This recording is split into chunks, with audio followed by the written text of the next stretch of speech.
What's up guys, I'm Akila. Welcome to my channel. In today's video we're going to be doing another Amazon hair review. I was sent this wig from a company called Niker Hair. I'm not too sure how to pronounce that. I'm wearing the wig right now. This is a 12-inch free part wig, so you could pretty much part it anywhere. If I wanted to put a part here, it goes ear to ear. It's not a full lace wig. I think it's about 3 to 4 inches from the front of the hair to where the lace ends. So like you're not going to get like a deep middle part if that's what you're going for, or even a deep side part. To me, when I first pulled the hair out the box, the hair was so beautiful. It's beautiful right now. The wig comes in this pink mesh bag, so like it's easy for storage. A wig cap. As you will be able to see in my video, I don't use wig caps. And a bracelet. I'm gonna go ahead and show you guys me applying the wig and you know how I got to this.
I ended up changing the part because I didn't like how it was looking. And to define the curls, I just use mousse and water. Curls of this hair is very pretty. The curls are gorgeous. The only thing is that I'm not sure if it's just because it's curly hair, but it sheds. Like if I run my hands through the hair trying to put product in it, like I'm coming out with like hair all over my hands. It's not like a shedding dog fur, like I'm not walking around leaving hair everywhere. Whenever you like manipulate the hair, you will get a few strands of hair.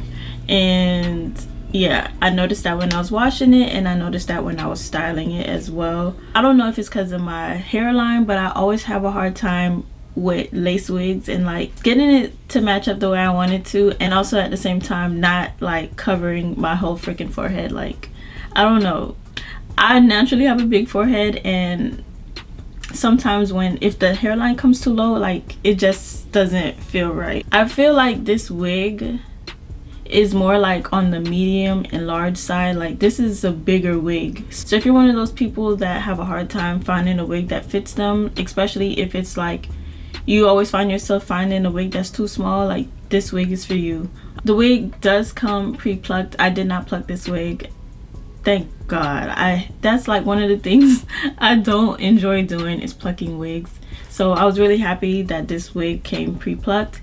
It came pre-plucked, and it also has baby hair, so it's kind of like up to you to like customize that. I also bleached the knots on this wig. That's one of the things that I don't really like to do either, but I did it for this wig, and I think it came out pretty nice. Like the wig looks really natural, especially like around this area. It looks good. It looks really good. So if I was to rate this wig on a scale of, should I go 1 to 10 or 1 to 5? Because then we could make this a thing every time I review a wig. We're gonna do 1 to 10. So if I was to rate this wig on a scale of 1 to 10, I'll give it a 7.5. And the reason why I'm giving it a 7.5 is because of, I love the fact that it's pre-plucked. Like some wigs be saying that they're pre-plucked and they're really not. So yeah, I love that it's pre-plucked. I give it high points for being pre-plucked, but then I'm taking points away for the shedding because that's annoying. Like I don't want to have a handful of hair after I put mousse in it. So that wraps up today's video, and if you aren't already subscribed, please subscribe to my channel, and I'll be seeing you guys next time. Bye.